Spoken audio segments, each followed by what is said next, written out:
Sawasdee krap, Sat Sri Akal, and Namaste to all our viewers. Today on TSN Talks, our episode is concerning a young, dynamic person who is an interventional cardiologist. He is very famous with his patients. He's loving, he's caring. Please welcome our guest today คุณ Nivit Kalra สวัสดีครับคุณหมอครับ สวัสดีครับป๋า ครับขอเรียกเป็นคุณหมอนะครับไม่ ได้ ใช่ เลย TSN ครับ นะครับ no problem ครับครับ Welcome to TSN Talks and really appreciated you spared your precious time in being here from your busy schedule. thank you pleasure is all mine ครับป๋า ครับครับ So today we have invited Dr. Nivit to speak to him regarding the issues that most of the people face in their daily life. And before that, we'll dig deep into his childhood. ครับคุณหมอครับ let's start with sure what made you choose becoming a doctor as a profession, and that also cardiologist. now when I was in high school though I had a really close friend. He's now a colleague, he's a doctor as well. So when we were in high school, he said that he wanted to become a doctor, and I wasn't so sure yet. I was into tech, I was into IT, I was thinking computer engineering, wasn't 100% sure, but I did well in school, well enough to still consider medicine at the time. So what I did was I had a discussion with my friend here. His name is Dr. Athiwat. He's a really close friend since we were 14, 15. We are still very close. I just met him today, day before yesterday also. He works in the same hospital I am still working in. So we had a discussion and he says, you know what, I want to get into Sirirat hospital at that time. He wanted. So he says, we have to do this stint for about 20 hours. We had to do sort of like a work study experience. So we both went together and all we had to do was went into the pediatrics ward and we had to papa on, literally just folded all the napkins, folded all the pampers. That's all we had to do. It's something like an intern. Yes, but the doctors didn't really tend to us. The nurses just gave us busy work and said, you do this for 20 hours and we'll sign your sheet of paper. But we got to meet patients, we got to meet people, and then we also got to spend time together. So for that 20 hours we were there. About 6 months later, there was an exam for Sirirat. It was a direct examination. So he says, I'm going to go into medicine. Do you want to go in? He asked me. And I was like, I'm not sure, but if you're going in for the exam, I'll accompany you. I'll join you, you know. So go with the flow. Yes. I was very easygoing. And he's like, okay, sure. Now I went to start the examination with him. When we finished, I think it took us 3 days before they announced. When we went, the problem was my friend didn't get in. I got in. So I literally went to the office and asked, saying like, you know, if I don't take the position, can I give it to my friend? And they said, we don't know if your friend is next in line. We have to give to the next person in line. So I sat down with him and he was like, you know what, you go ahead first, I'll join you. So I said, sure. I went back home, I talked to my parents and I said like, I'm not really sure yet whether I want to get into medicine, but my friend is going to go in for sure. I do like the concept of, let's say, forever studying. Medicine is always going to be that, and I was actually tutored in that way, saying like, if you want to be into medicine, you have to constantly read, you have to constantly update yourself. Are you okay with that? And I'm happy to do that. I enjoy doing that. So my parents were very open and they were like, you know what, we're okay if you go try first and you don't like it, you can leave. There's no harm in doing that. Number two, I was enjoying myself a little bit too much in high school. I was partying, I was going here, going there. I was always looked at as the guy who got it easy. Like, I didn't look like I studied. I did, but I didn't look like I did. So outsiders, relatives, even my own cousins and all were looking at me like, this guy goes out partying, this guy meets this person, enjoying that hobby, this hobby. So why, he wouldn't amount to much. So I thought at that time, number one, my friend's gonna come into this line. I enjoy studying, I enjoy reading. Now the third part is maybe not a bad idea to shut a few people up. Okay, you thought this at that time? Yes.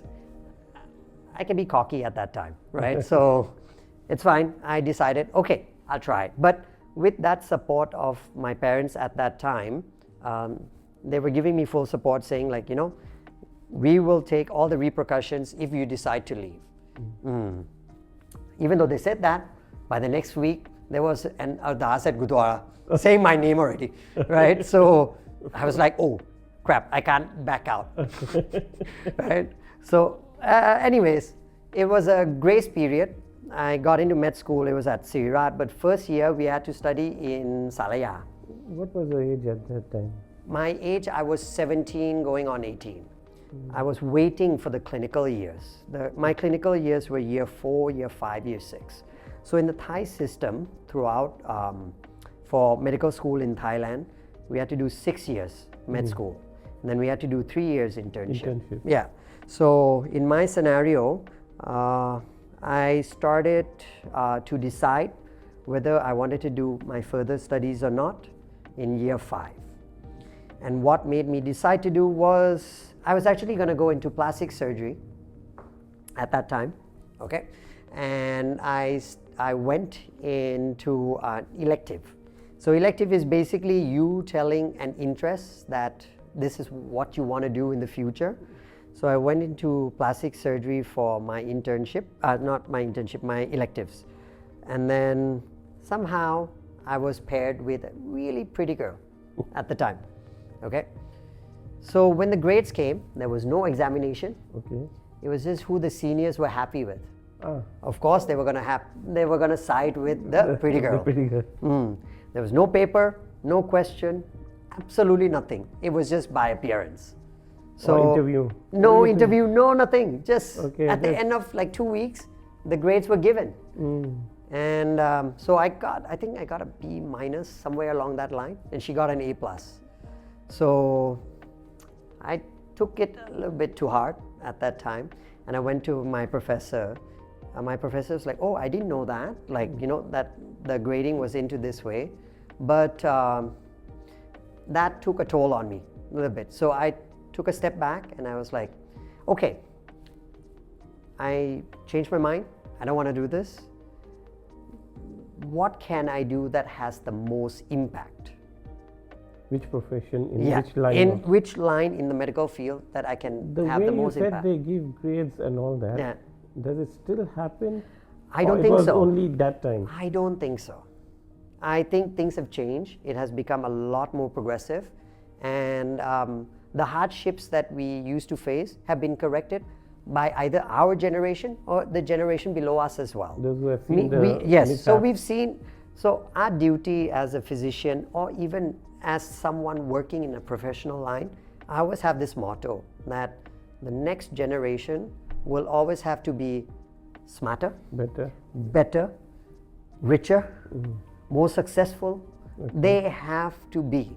Otherwise, then what are we here for? We are here to impart to the next the next generation, the next group of people.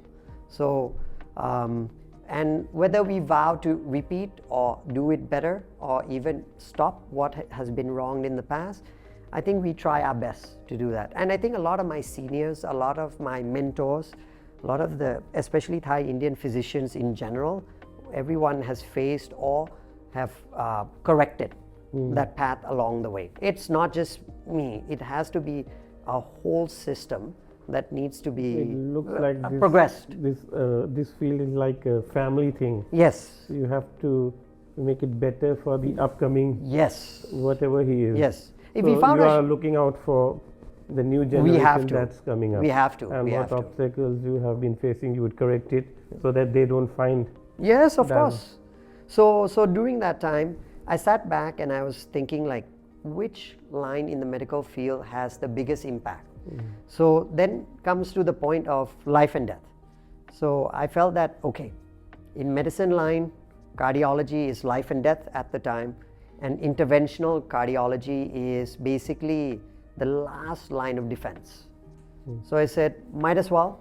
I thought to myself, and so by the 5th year at that point in time, I thought, okay, cardiology.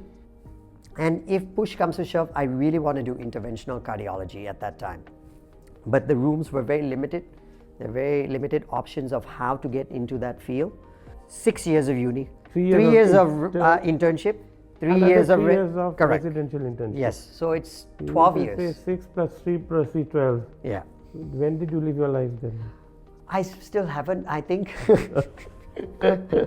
I am still trying. So all the doctors of the 12 years. Yes. With books. Yes, with books and with patients. And with patients. And with professors. And what about family? I'll get to that. Let's go into this. It took a while. So yeah, so once we decided, okay, I wanted to shorten the time span. So I did my residency / internship in Rajviti Hospital. Bangkok, same. In Bangkok only. It's at Victory Monument. Yeah. It's an open door policy hospital. So that time Samsip Bad is, I think, about 15 years in, about 12 years, 15 years in. And this particular hospital accepts patients with any rights. Okay. Samsip Bad, Kalashakan, every single right has the right to walk in. So the volume of patients is tremendous. So I did 5 years of internal medicine.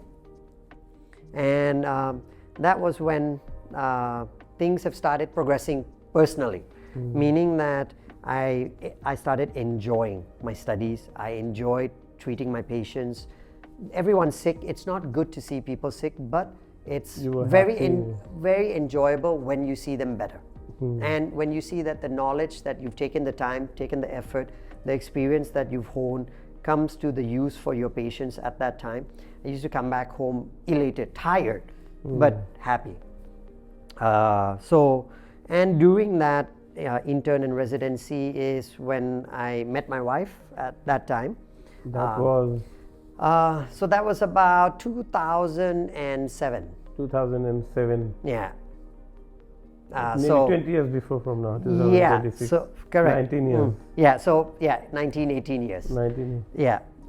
So that's when I met her, and at that time, she was also one of my confidant. I got to talk to her a lot about what I wanted for my future, what I wanted for our future. When did you really meet?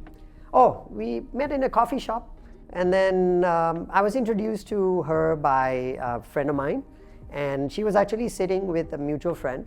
So we just had to talk, and then kept progressing from there. But I think this is a conversation for another podcast and another episode. But before I digress too far, I got her as a confidant, and then we got to talk. My family was also a confidant at that time. Dr. Ravi Pon, my cousin, is also in cardiology at that time. Dr. Davin. Dr. Davin is a big part of my life at that time. He brought me into Sukhumvit Hospital. I was doing my intern residency, but I was also working in Sukhumvit Hospital. I was working part-time there. I was working night shifts. So a lot was going on, but I was having a good time. I was enjoying myself. I was enjoying the studies. I was enjoying time with my family, time with my wife, even though it was very minimal at that time. But I cherished every moment. Per day, how many hours were you giving to your intern? Okay. For example, I think it's a little bit better now, but it's not far apart from when I was. That time? Yes. So let's say in a month, 30 days, I'm on call in the hospital, government hospital where I was doing my internship residency, averaging at about 9 to 10 nights per month. Per month. So now to survive, I had to earn a living too. So I was in private hospital too. Okay. And I was also working with another mentor of mine, which is Dr. Sumit at Global Doctor Clinic. So during that time, I worked in 3 different settings. places.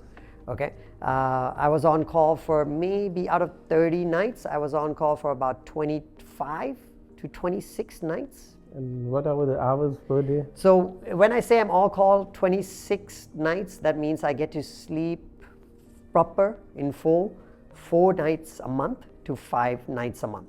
The rest are half asleep, half awake, half zombie, and so on. And I don't drink coffee. So that makes it even worse. What do you drink instead of coffee? So then? back then I used to drink soft drinks. So I used to drink either Coke, Pepsi, or all soda that. drinks. Yes, so I used to drink soft drink instead. I gained a lot of weight. I barely got to exercise. So things took a toll on my health as well at the time. I gained weight. I wasn't the healthiest at my time, but I knew that there were sacrifices to make. So I put myself first. I put my patients first and put myself second. And then I ended up sacrificing a lot on my health, which I learned the hard way later on. That shouldn't be the case. This is a problem that I've seen where doctors, they treat patients, but they don't treat themselves. Yeah. It has to be something happening before they get in line. Yeah. So is this true Yes. with all the doctors? This is so true. Reality? I think, putting patients first has always been ingrained from the first day that we got into med school. Every single time, every single day, we've been taught that to put the needs of others before the needs of yours, no matter what. But I've learned it the hard way as well. Even I have... You might have passed some... Yeah, I have had some issues with my own personal health as well. Then I've come to a realization that when I'm not well, I can treat my patients less. Correct. My mind is not clear. My physicality is not clear. I cannot give my 100%. Now, you can imagine if you come to a doctor and the doctor is not 100% in his senses at the time, how would you feel? Like, even when you're sitting with someone driving your cab, Yeah. or someone like, Half sleep asleep. yeah, and if that guy is falling asleep, how would you feel? How would you feel if your pilot is asleep, right? You're not going to be very happy. So I changed my perspective, but that took a while. Actually, once I was done with residency, I continued on my study in what's called a fellowship. So that's 6 years of med school, 5 years of residency, and I did 2 more years of fellowship in cardiology. Okay, you have to do this Yes. if you're doing cardiology. Yes, if I want to do cardiology after You have to internal do the medicine, fellowship. I have to do for 2 more 6 years of plus fellowship. 5 plus 2, 13. Yeah. So don't ask how old I was. Don't know how I can find a life at that time. During this time of yours, from the 6 Yeah. plus 5 plus Yeah. 2, was there any time that you thought, ไม่ไหวแล้ว ไม่เอาแล้ว Oh. I don't want to do it. Every 5 days, Pa. Really? Because your mom said, no problem, you can change, but you've come 6, another 5. I know. It's sunk cost fallacy, Pa. ถอยได้ไหม You want to ถอยไหม Every 5 days. Every 5 And then days. what do you think? Is there any other option for me to go, or See, what brings you back in? what brings me back in is, I think the 3 things why I got into medicine is still there. I still enjoy that studying. I still enjoy meeting people, treating people, and I still enjoy the company, the medicinal company. And now, even though I feel like backing out, the support from my colleagues and my future wife at that time, Okay. sort of put me in perspective that, hey, I used to have 3 reasons, now I have more to stay. So might as well push on. Let's see how far I'll go. And it kept on going. I'm just imagining if 6 plus 5 and you walk out, oh my God. I know. So like I said, Was there any other option? If you thought you're kidding, did you think The only engineer, architect, businessman, family business? Okay. So my late uncle, who passed away, he actually sat me down and gave me a very wise word of wisdom. He's like, if you want to quit, you can always quit anytime. Why? I tell you. And he told me this. He's like, He told me in Thai, so I'll tell you in Thai. He said that คุณหมออยากไปขายก๋วยเตี๋ยว วันไหนคุณหมอก็ฝึกทำก๋วยเตี๋ยวได้ แล้วก็ขายได้ แต่ถ้าคุณหมอเริ่มจากการขายก๋วยเตี๋ยวก่อน แล้วคุณหมอจะไปเรียนต่อไปเรียนเป็นแพทย์ต่อเนี่ยมันยากมากเลยมันกลับกันมันรีเวิร์สกันยากมากดังนั้นคุณหมอเรียนไปก่อนแล้วถ้าอยากทำอย่างอื่นค่อยคิดแล้วค่อยฝึกก็ฝึกวิชาอื่นก็คือว่ามันไม่ใช้เวลานานเท่ากับฝึกเป็นหมอ so I said okay then let's go so that all the way inside. yes so I decided let's go all the way to the end when I was in internal medicine I already decided on cardiology I decided from before so I found my channel to get into cardiology I studied I continued on at Rajviti only but the major hurdle at the time was that there was no interventional cardiology department in Rajviti. They had a service, but not the department. Not the department to teach. More detailed, interventional cardiology and cardiology. Okay, so cardiology basically deals with everything about the heart. We are medicine or we are non-invasive treatment. So anything that doesn't poke into the body. So most of the time it's just medicine. Interventional cardiology basically means that we enter into the heart from somewhere. So either we enter from the veins or from the arteries, but the mainstay of treatment is actually when we do stenting of the heart arteries. So we treat heart attacks basically. Now, when I decided to do that is because heart attack will kill you. Basically, this is the last line of defense. So when this is the last line of defense, that's hence why I chose this line. So you wanted to choose the most difficult one too. Something along that line. Basically the line between life and death.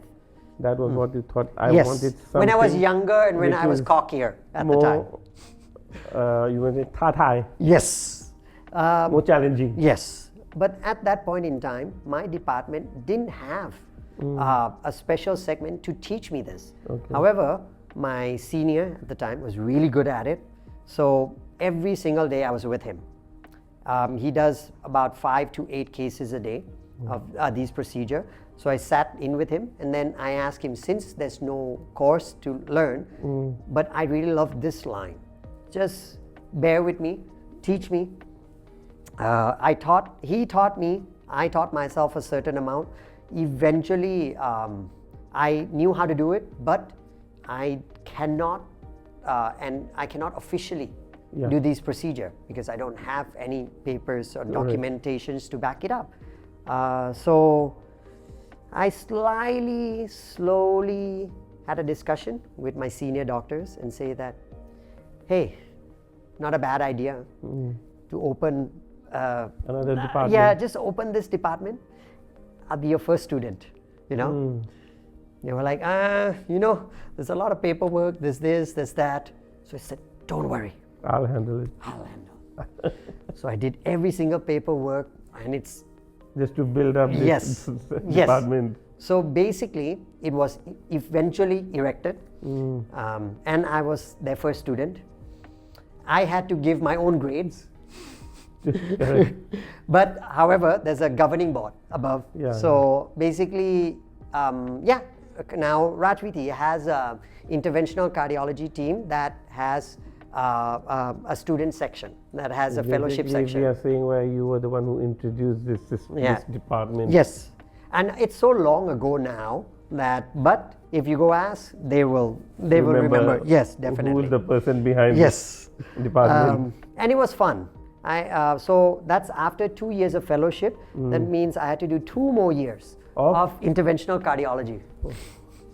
จะเป็นหมอเมื่อไหร่เนี่ย ป๋า 6 บวก 5 บวก 2 บวกอีก 2 Yes 15 years Yes ป๋า Oh Anyways I'm only thinking 15 ปี So nowป๋า in between that I got married I had 2 kids in between that So you got married during fellowship?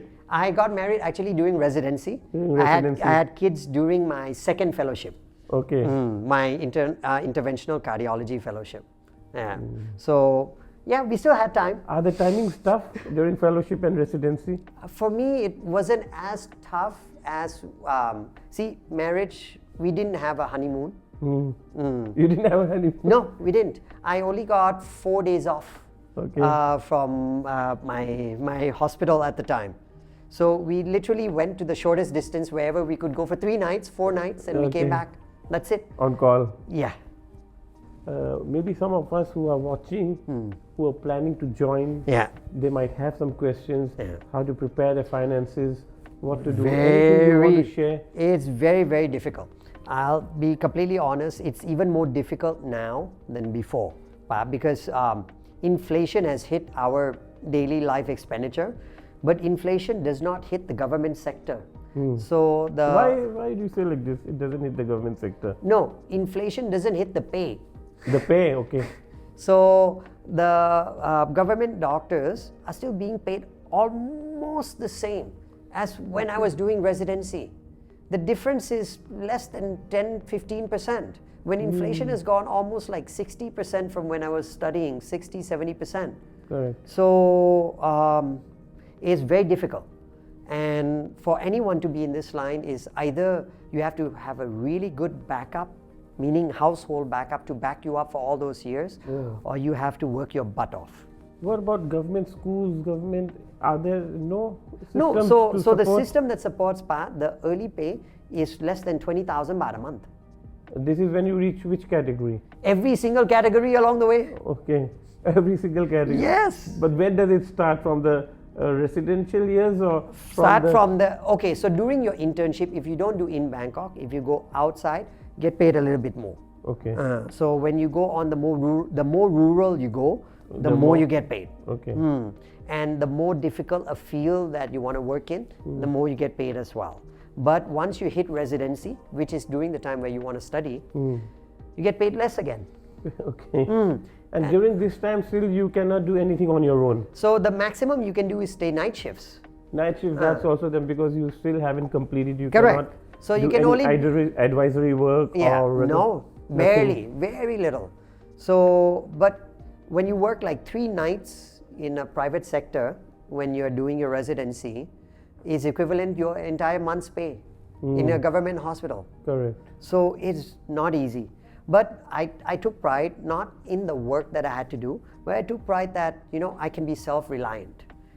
So I was relatively, the moment that I graduated from med school, the moment I started residency, I was pretty much on my own financially. Okay. So before that it was being supported by the family? Yes. So when I was in med school, I was definitely supported by my parents because I had a little bit of side job gigs here and there, but they cannot support my lifestyle at the time. Thought of being a tutor, teacher? So what I used to do was basically I created a computer bot that played video games online. Yeah. And I made items, I received items online and I sold those items for real money. So that's how sideline. Yeah, that was my sideline income at the time. It was doing actually better than doing my on-call night shifts also.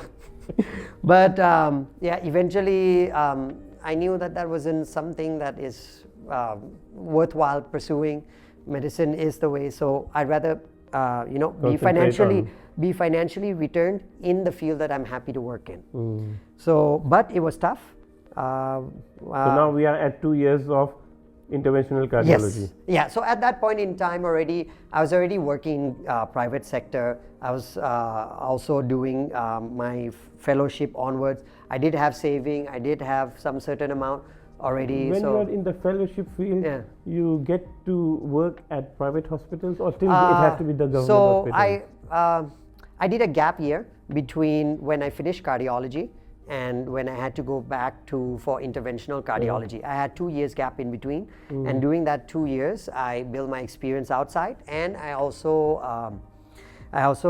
let's say, saved a reserve. I was already married at the time, so I built up my reserve at that time so that when I came back to study, I didn't have to suffer too much on the financial aspect of it. But whether I was earning less or I was earning more, the earning part was never my prerogative. The fun was not there. The fun was in how I got to study, how I got to learn, and the enjoyment came from when the result of my knowledge, the result of my capacity actually assisted or helped someone. So that's what makes you sleep well at night. Yes, and till today, there will be times where it gets tough with patients, when it gets tough with work, but knowing that somehow, somewhere, I've affected people. Many people's lives. I still go to sleep happy, not sad. Any moment in your life, while we're speaking, that comes into your mind, that was the lowest point that you felt? Okay. I think this was when I was actually during my gap year, in between, before I went back for interventional cardiology. I wasn't feeling well. I started having autoimmune issues with myself, a little bit here, there. It wasn't life-threatening, and I fought out of it. But I look back at my lifestyle choices, and I used to sleep roughly around 3 hours a day. Yeah, so I used to study before I go to sleep for about 2 hours to 3 hours before I go to sleep. Or I'll read on a non-medical subject, but it's a subject that I want to know about. So I'm very nerdy that way. My wife can attest to it. So I would spend so much time on either my iPad or some book or something like that. And it wasn't doom scrolling. I was reading on a particular subject that I had actual interest in. But I was stretching myself too thin. I was working too much.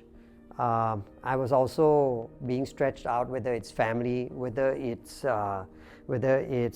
private work, government work, or even going out with friends and family also. I was stretching myself in every direction and neglecting myself.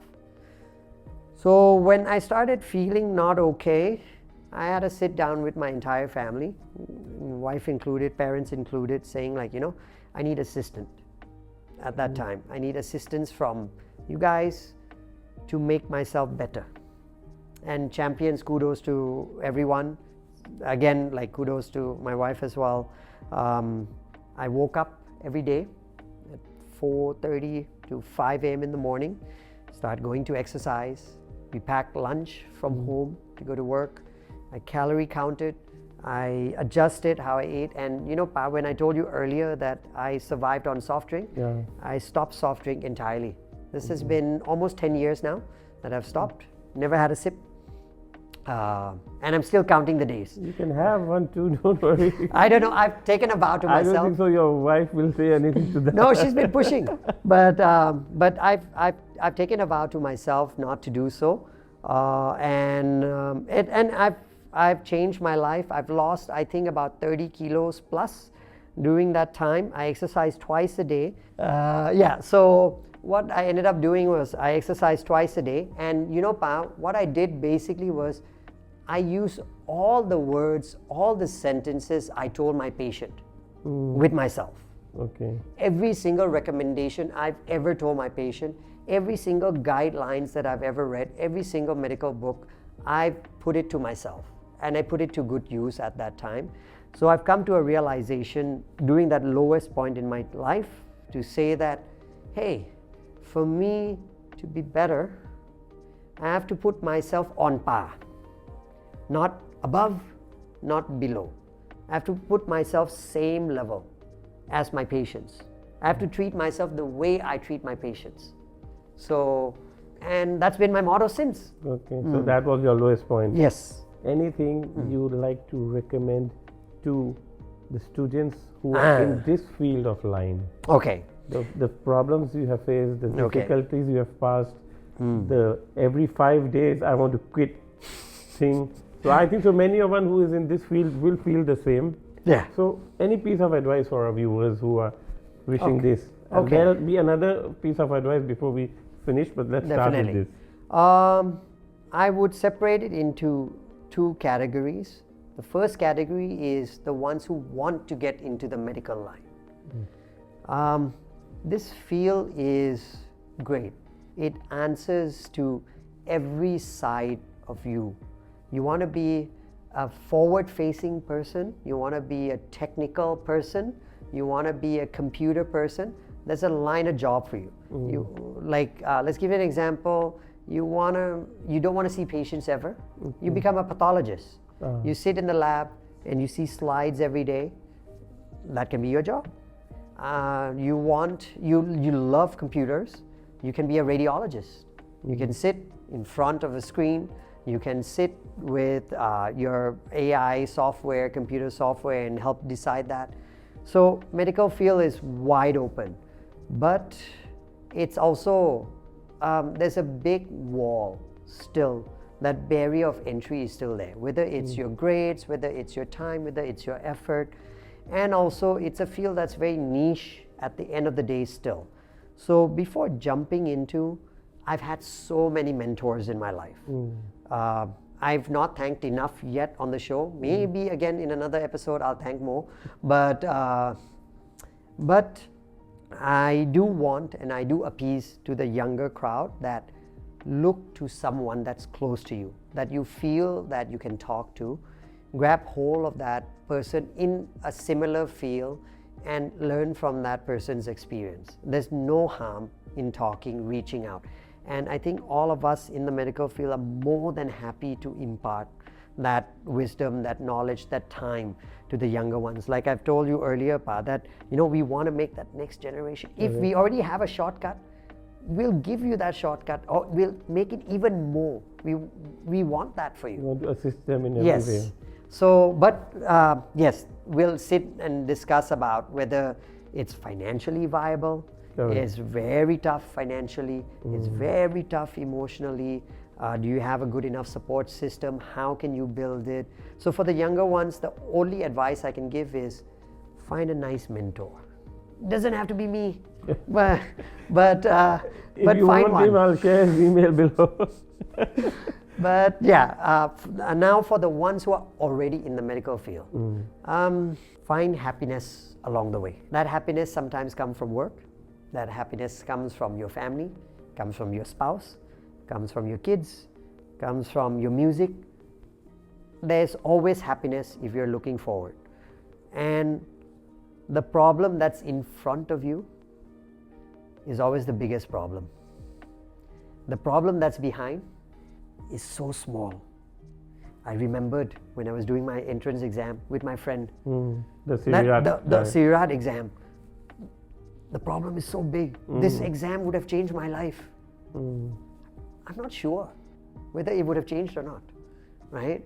The next exam, when I had to do my my medical license exam, it's the biggest thing in my life.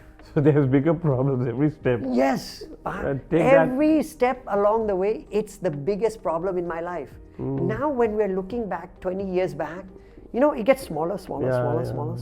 I just passed, I just did it. Yeah. But at that time you couldn't sleep. Of course.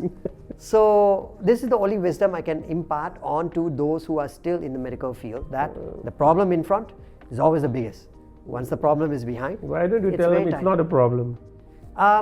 There will always be a problem, but it's just going to be either big or small, depending how you look at it. Last question. Sure. You have many Thai Indian or Indian patients. Kapom. Okay. According to what you have been seeing them, curing them, what do you see that the community way of life or issues that they have?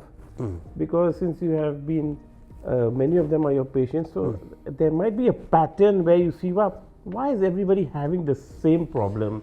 Or is the way of life, what can be changed? Or what can help them? So that's what I wanted you to share with our viewers. Part of our community has knowledge that has been imparted, wisdom that have been imparted. Some are true, some are not. Not a bad idea to have a discussion with your family doctor. My suggestion to the community is that having a family doctor is 10 times better than having a specialist that knows only on this field. Okay. I feel that having one person to be the gateway to your medical questions, to your medical needs, and it's a long lost art. meaning that we don't value family physicians, we don't value general practitioners as much as what we used to before. But I feel that, general practitioners are so versatile, they're so smart, they're so well-rounded, and they give such up-to-date advices to the current day and time, and they empathize with patients. So I feel that now what's been turning into in the community is that we are looking for the best this doctor, the best that doctor. Specialist in the field. Yes, correct.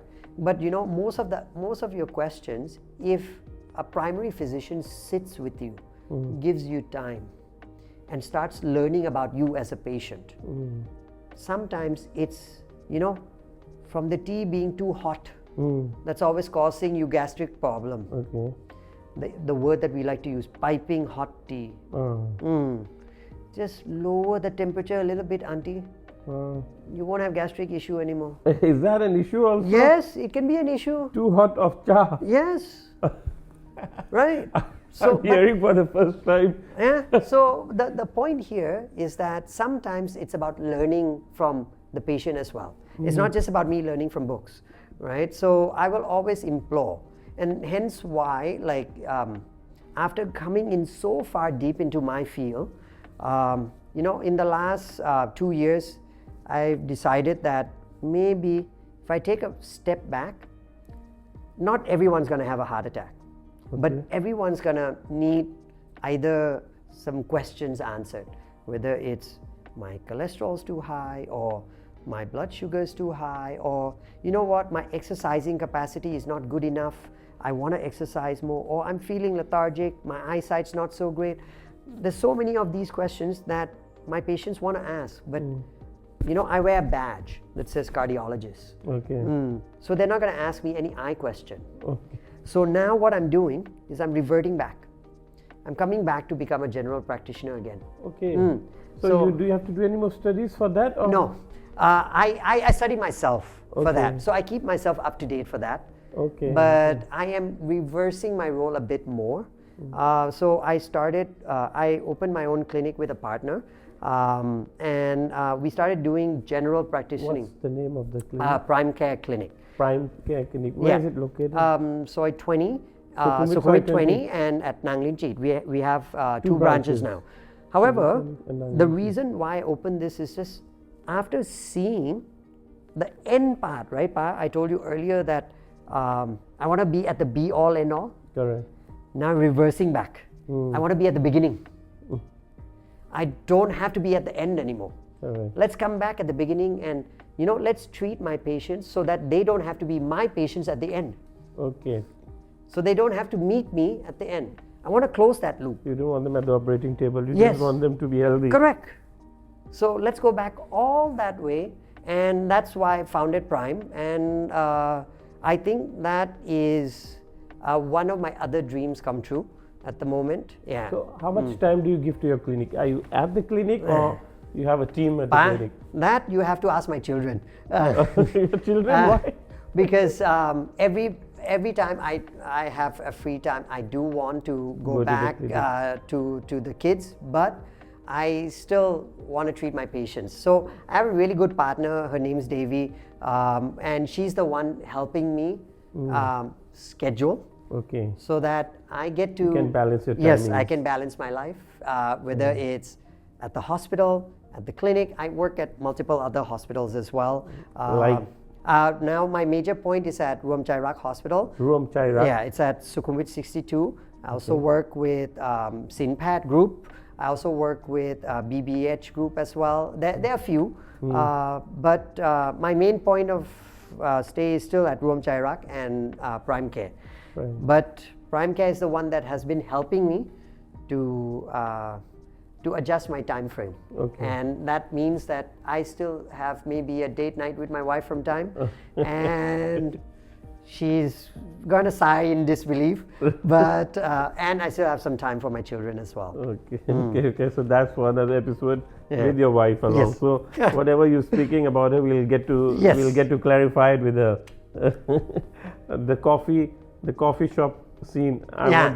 I want to get that climax. Ah, okay. Oh, that one episode might not be enough, na, Oh, really? There's a whole story behind. But That's for another EP. Yes. Yes.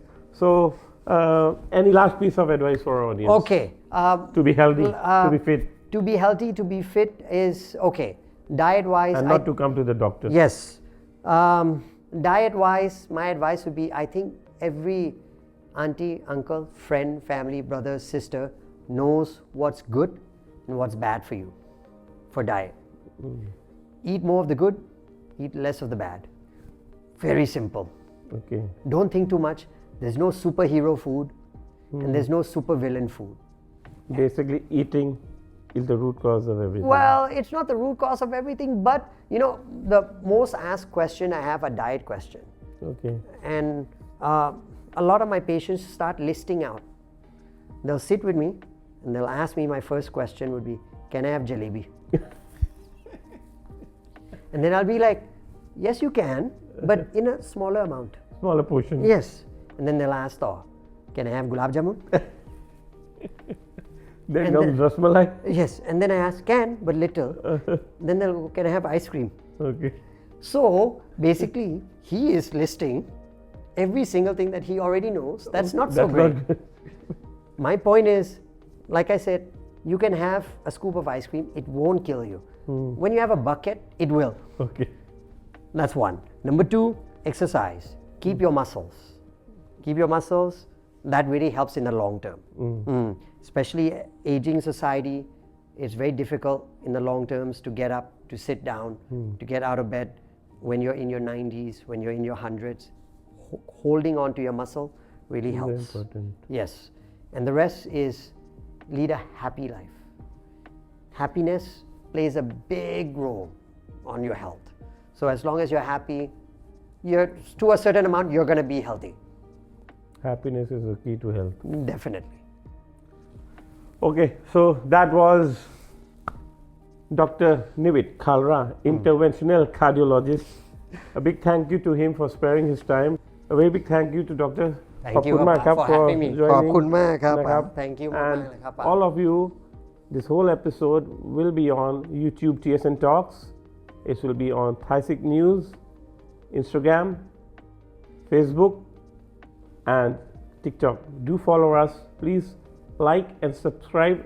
Thank you for watching. สวัสดีครับ สวัสดีครับ